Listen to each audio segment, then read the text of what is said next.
বের হয়ে গেলেন। বের হয়ে আবু বকরের বাড়িতে গেলেন।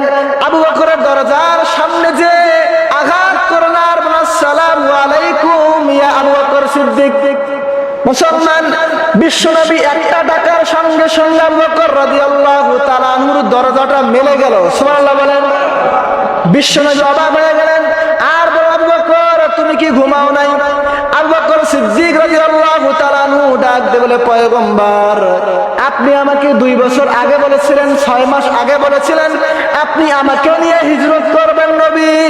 যেদিন থেকে আপনি আমাকে বলেছেন আপনি আমাকে নিয়ে হিজরত করবেন নবী, সেদিন থেকে আমি আবু বকর বিছানার ভিতরে আর পিঠ লাগাই না। আমি আপনার অপেক্ষায় আমার দরজার সামনে দাঁড়িয়ে থাকি আর অপেক্ষা করি কবে আমার নবী আসবে। ও নবী, আমি যদি বিছানায় পিঠ লাগা ঘুমায় যাই আর আমার নবী মুহাম্মদ সাল্লাল্লাহু আলাইহি সাল্লাম এসে দরজার ভিতরে আঘাত করবে, বারবার ডাক দেব, আবু বকর ঘুম থেকে ওঠো, আর আমি যদি আপনার ডাকে সাড়া দিতে না পারি আর আল্লাহ যদি আমাকে, আবু বকর আমার নবী তোমার দরজার সামনে এসে আঘাত করে তুমি ঘুম থেকে ওঠো নাই, আবু বকর আজকে জাহান্নামে যাও। ও নবী, সেদিন আমার উপায় কি হবে? এটাকেই বলা রাসূলের প্রেম। আপনার আমার প্রেম কি দাড়ি নাই, টুপি নাই, সুন্নত নাই, একদিনেই প্রেম হয় না মুসলমান।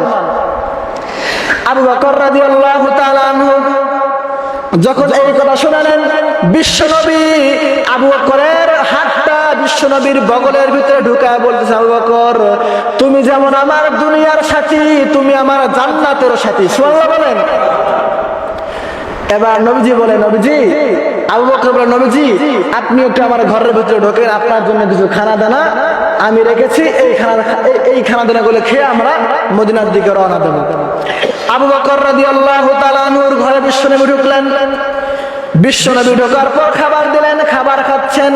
এবার আবু বকর সিদ্দিক রাদিয়াল্লাহু তাআলা আনহু ঘরের জানালা খুলে দিলেন আর ডাক দিয়ে বলে, নবী আপনি একটু জানালার ফাঁক দিয়ে তাকায় দেখেন, ওই যে খুঁটির ঘরে একটা উট আমি বেঁধে রেখেছি নবী। আপনি যেদিন আমাকে বলেছেন আপনি আমাকে নিয়ে হিজরত করবেন নবী, সেদিনেই আমি একটা উট কিনেছিলাম, ওই উটের ভিতরে আপনি সাওয়ার করে মদিনায় যাবেন নবী।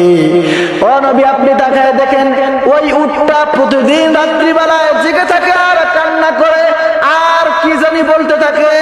ও নবী এটাই যেন বলতে চায় কবে আমার নবী আসবে আর আমার পিঠের ভিতরে সাওয়ার করবে। সুবহানাল্লাহ বলেন।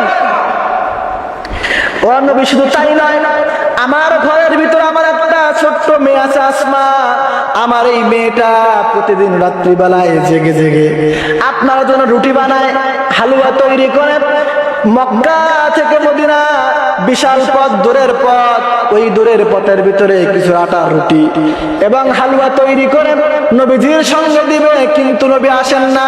ও নবী আজকে একটু আপনি আমার মেয়ের সঙ্গে একটু কথা বলেন, আমার মেয়ে আপনার জন্য রুটি তৈরি করে রেখেছে। রাসূল সাল্লাল্লাহু আলাইহি ওয়াসাল্লাম আবু বকরের প্রেম দেখে, ভালোবাসা দেখে মুসলমান আবু বকর সিদ্দিককে ডাক দিয়ে বলে, ও আবু বকর আজকে আল্লাহ রাব্বুল আমিন তোমাকে আমার বন্ধু হিসাবে কবুল করেছে, শুধু দুনিয়ায় কবুল করে নাই, জান্নাতের ভিতরে তোমার আমার বাড়ি আল্লাহ রাব্বুল আমিন পাশাপাশি তৈরি করে দিবেন।